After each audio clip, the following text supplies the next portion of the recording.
এবার আসেন তারাবি আমরা পড়বো কি পড়বো না? হ্যাঁ, পড়ার দরকার আছে না নাই?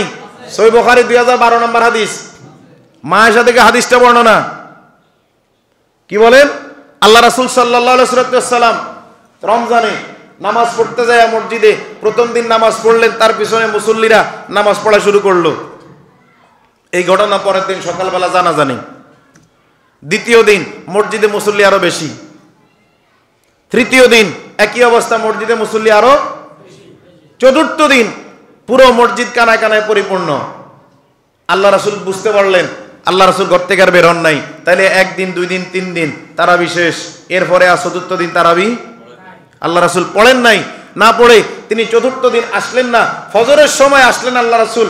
সালাম ফিরাইয়া এবার সকলের উদ্দেশ্যে বললেন যে আমি যে আসি নাই কেন, আমি মসজিদে কানায় কানায় পরিপূর্ণ সেটা আমি বুঝতে পারছি, কিন্তু আমি আসি নাই, আমি আশঙ্কা করছি যদি আমি আসি আর তোমরাও আসো, আল্লাহ হয়তো এটা ফরজ করে দিতে, কথা বলেন কি, ফরজ করে দিতে পারে। এখন দেখেন এই যে আপনাকে তারাবির জন্য ব্যবস্থা করে দিল, তারাবি পড়বেন।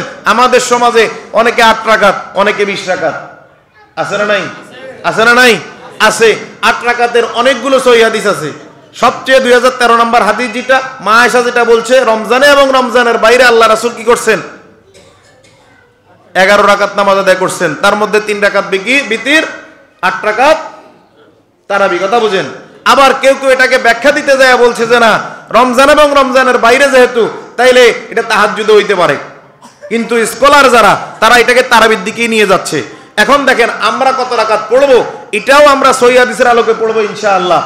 কি সেটা সেরকম হযরত ওমর রাদিয়াল্লাহু তাআলা যেহেতু তিনি কি করছেন, 20 রাকাতের ব্যবস্থা করছেন। এখন সুন্নাতে সাহাবা এটা আমরা মানা লাগে কোন দিক থেকে? ইবনে মাজাহ 42 নম্বর হাদিস, ইবনে মাজাহ 42 নম্বর হাদিস। আল্লাহ রাসূল সাল্লাল্লাহু আলাইহি ওয়াসাল্লাম সাহাবায়ে কেরামদেরকে নসিহত করতেছেন। একজন সাহাবী বললেন, আপনার নসিহতের যেই কথা বোঝা যায়, এতে বোঝা যায় আপনি আমাদের কাছে আর বেশি দিন থাকবেন না। কি আমরা আমাদের সন্তানদেরকে বা প্রতিবেশীদেরকে সবসময় কথা বলি, কিন্তু কিছু কিছু কথা আছে এর গুরুত্ব অনেক বেশি। আল্লাহ রাসূল যেই কথাগুলো বলছেন, সাহাবায়ে কেরাম জিজ্ঞাসা করছেন, যেভাবে বলতেছেন মনে হয় বেশি দিন আর থাকবেন না, সুতরাং আমাদের নসিহত করেন।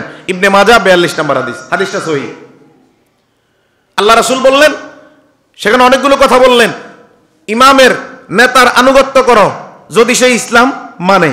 আবার বলছে নেতা যদি দেখতে একটু খারাপ হয়, বক্র হয়, তাকে মানো, কোনো অসুবিধা নাই। আবার বলছে যদি শরীয়তের কোনো ব্যাপারে ইখতিলাফ হয়, মতানৈক্য হয়, শরীয়তের এই হুজুর বলে এদিকে, এই হুজুর বলে ওইদিকে, কোন দিকে যাইবা? আল্লাহ রাসূল বললেন ফাআলাইকুম বিসুন্নতি, তখন তোমাদের কাজ আমি নবীর সুন্নাত অনুসরণ করবা, ওয়া সুন্নাতিল খুলাফায়ে রাশিদিন আল মাহদিন, আল্লাহর পক্ষ থেকে হেদায়েত প্রাপ্ত আমার খোলাফায়ে রাশিদার সুন্নাত অনুসরণ করবা। কি বলছে? আমার সুন্নাত অনুসরণ করবা, অথবা আর কি করবা? আমার খোলাফায়ে রাশিদিন যারা আল্লাহর পক্ষ থেকে হেদায়েত প্রাপ্ত, তাদের সুন্নাত অনুসরণ করবা। এই হাদিস দ্বারা প্রমাণ হয় ওমর রাদিয়াল্লাহু তাআলা 20 রাকাত যদি চালু করে থাকেন, আমাদের সেটা মানতে হবে। কি বুঝেন না মনে হয়? রেফারেন্স ছাড়া কথা বলছি।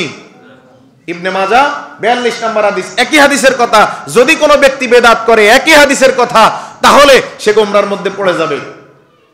এখন আসেন, তারাবির নামাজ আমরা পড়ি প্রচলিত যে নিয়মে পড়া হয়, যে সিস্টেমে পড়া হয়, যেই যে তাড়াহুড়া, ইসলাম কিন্তু এটা সমর্থন করে না। তারাবির নামাজে 4 রাকাত পর পর আমাদের সমাজে প্রচলিত যে সিস্টেম আছে না নাই? কি আছে? হ্যাঁ, দোয়া আছে। কেন? এবার নামাজ 20 রাকাতের পরে কি আছে? আছে। আসলে এই যে জিন্দিগি ভর দিচ্ছেন আর দিচ্ছি, এটার রেফারেন্স আছে না নাই আমরা তেমন একটা খোঁজ। এখন বললে অনেক হয়তো রাগ করবেন, এই যে 4 রাকাতের পর পর সুবহানাল্লাহিল মুলকে কোন সুন্নতে সাহাবাও না, রাসূল নিজেও করে নাই, তাহলে এটা হচ্ছে সরাসরি বেদাত। এটা কি? কথা বলেন, এটা কি? রাসূল যেটা করে নাই, সাহাবায়ে কেরাম করে নাই, আমি আর আপনার করার কোনো সুযোগ নাই। বাংলাদেশে বহু ওলামায়ে কেরাম আছে, এটা অমক কিতাবের রাইটার এটা তার কিতাবে লিখে গেছে, এটা কিন্তু ইসলামের জন্য দলিল না। কথা বুঝেন না মনে হয়? তাফসিরে জালালাইন বলেন, ইবনে কাসির বলেন, বা অন্যান্য কিতাব বলেন, সেটা মুফাসসির লিখে গেছে, এটা এই দোয়াটা, তাহলে এটা তার নিজের বানানো, এটা রাসূল থেকে না, এটা সাহাবায়ে কেরাম থেকে না, এটা আপনি পড়বেন আপনার গুনাহ হবে। কথা বুঝেন না মনে হয়? এবার 20 রাকাত পরে আপনি মুনাজাত দিবেন, সেখানেও একই অবস্থা, সেটাও কিন্তু আল্লাহ রাসূল করে নাই, সাহাবায়ে কেরাম করে নাই, আপনি করবেন, আপনার বেদাতের গুনাহ হবে।